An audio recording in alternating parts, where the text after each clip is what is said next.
College பொண்ணை rape பண்ணா 6 மணி நேரம் கழிச்சு பிடிப்பானு. ஆனா மக்களுக்கு இங்க பேசினா பெண்கள் பாதுகாப்புக்கு, குழந்தைகள் பாதுகாப்புக்கு காவல்துறை இருக்கணும்னு நினைக்கிறோம். வெறும் ஒரு அரசியல் கட்சியினுடைய கூட்டத்துக்கு பின்னாடி சுத்தறதுல நமக்கு நம்பிக்கை இல்லை. அதனால இன்னைக்கு நான் காவல்துறைக்கு எச்சரிக்கிறேன். நாளைக்கு காலையிலிருந்து உங்களை வீதியில மட்டும்தான் நாங்க வச்சிருக்கோம். நேர்மையா நாணயமா மக்களுக்காக குரல் கொடுத்த யாராச்சும் அப்பாவி வந்தா கை வைக்கிறீங்கன்னா இந்த ஜனநாயகம் இருக்கா? ஜனநாயகம் இல்லையா? ஆர்ப்பாட்டம் பண்ணணும், மக்களோடு இருக்கணும், அனுமதி கொடுங்க. அனுமதி மறுத்தது மட்டுமல்ல, வீட்டுல கைது பண்றது. உதாரணத்துக்கு என்னைய வீட்டுல வீட்டு சிறை வைக்கிற ஒரு டீம் வந்துச்சு. என்னுடைய அப்பா KMCHல இருக்கிறாங்க, அட்மிட் ஆயிருக்கிறார். அவரை பார்க்க போனேன், அங்கேயும் காவல்துறை வருது. அங்கிருந்து இங்க வந்து உங்களை பார்த்து ஆக வேண்டும் என்று வந்திருக்கிறேன். காரணம்,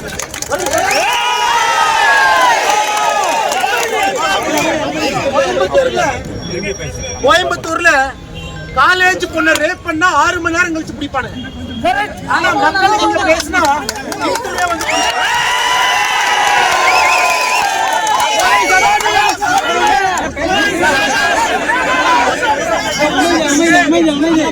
சட்டம் ஒழுங்கு எங்க இருக்கு? ஆட்சி யாருக்காக இருக்கு? அதனால இன்னைக்கு நான் காவல்துறைக்கு எச்சரிக்கிறேன். நாளைக்கு காலையிலிருந்து உங்களை வீதியில மட்டும்தான் நாங்க வச்சிருக்கோம். நீங்க ஓடிக்கிட்டே தான் இருக்கு.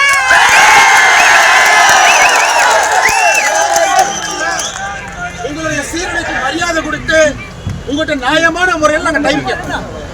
நீங்க கட்சிக்காரங்க 6 பேருக்கு கைது பண்ணி 12 செக்ஷன் போட்டு உள்ள வச்சிருக்கீங்க. எதுக்கு கைது பண்ணீங்க? குப்பையை கொண்டு வந்து ஏன் கொட்டுறீங்க? அந்த ஆர்ப்பாட்டம் பண்ணது கைது.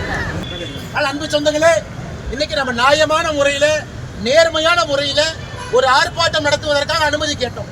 இடுவாய் கிராமத்துக்கு போயிருக்கணும். கிராமத்துக்கு போற ரோட்டை மறிச்சிட்டாங்க. எங்க போறது? திருப்பூர் நகராட்சி இங்க வந்து மாநகராட்சி எழுத்து ஆர்ப்பாட்டம் செய்ய வேண்டும் என்று இங்க வந்திருக்கிறோம். திருப்பூருக்குள்ள யாரையும் விடல. அதனால் நாளையிலிருந்து காவல்துறை எப்படி வேலை வாங்கணுமோ அந்த வேலையை நாம செய்யணும். நம்மை பொறுத்தவரைவர்கள் பெண்கள் பாதுகாப்புக்கு, குழந்தைகள் பாதுகாப்புக்கு காவல்துறை இருக்கணும்னு நினைக்கிறோம். வெறும் ஒரு அரசியல் கட்சியினுடைய கூட்டத்துக்கு பின்னாடி சுத்தறதுல நமக்கு நம்பிக்கை இல்லை. ஆனா இன்னைக்கு காவல்துறையில நம்ம கேட்டது ஒரே ஒரு அனுமதி கேட்டோம். அவங்க சொல்ற இடத்துல, சொல்ற நேரத்துல நீங்க என்ன கண்டிஷன் போடுறீங்களோ நம்ம செய்யணும். அவங்க போட்ட கண்டிஷனுக்கு ஒத்துக்கிட்டோம். அப்படி இருந்தும் அனுமதி கொடுக்கணும். இதை பத்திரிகை நண்பர்கள் நீங்களும் பார்த்துக்கிட்டு இருக்கிறீங்க. இதுதான் ஜனநாயகம். நான் என்ன தப்பு பண்ணேன்? இங்க இருக்கக்கூடிய மக்களோட நிற்பதற்காக வந்தா கோயம்புத்தூர்ல எது கைது பண்ண வர்றீங்க? தந்தைய ஹாஸ்பிட்டல்ல பார்க்க போனா ஹாஸ்பிட்டல் எது கைது பண்ண வர்றீங்க? இருக்கக்கூடிய மக்கள் இவங்க ஜனநாயக முறையில் ஆர்ப்பாட்டம் பண்ண வந்தா இவங்கள எது கைது பண்றீங்க? அப்ப இந்த ஊர்ல சட்டம் ஒழுங்கு இருக்கா? நியாயம் இருக்கா? ஒப்புக்கு சப்பானியா காலேஜ் பொண்ணுங்களை ரேப் பண்றவன் தைரியமா சுத்திட்டு இருக்கான். பெண்கள் மீது கைது பண்றவன், கை வைக்கிறவன் தைரியமா சுத்திட்டு இருக்கான். யாருக்குமே கைது கிடையாது.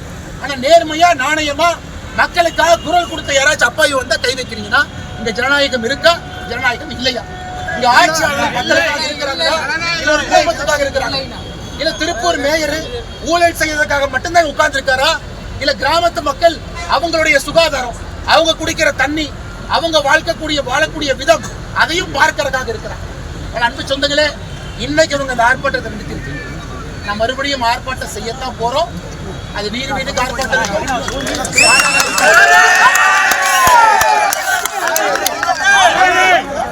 திராவிட முன்னேற்ற கூட்டணி கட்சி அவங்க வீட்டு முன்னாடி இருக்கும்.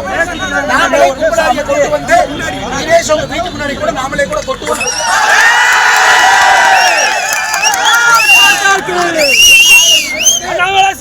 நாளையிலிருந்து தினமும் புதுசா நடக்கும்.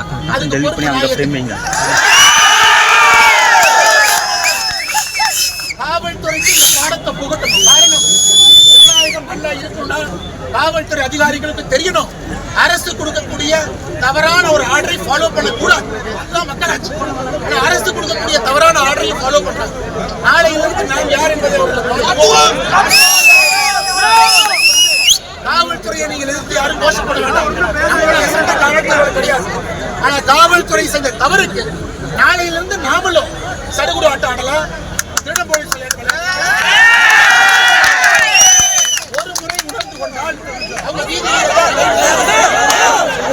செய்திகளை உடனுக்குடன் தெரிந்து கொள்ள கீழ்க்கண்ட கேபிள் மற்றும் டிடிஎச் நெட்வொர்க்குகளில் எம்நாடு செய்தி தொலைக்காட்சியை காணுங்கள்.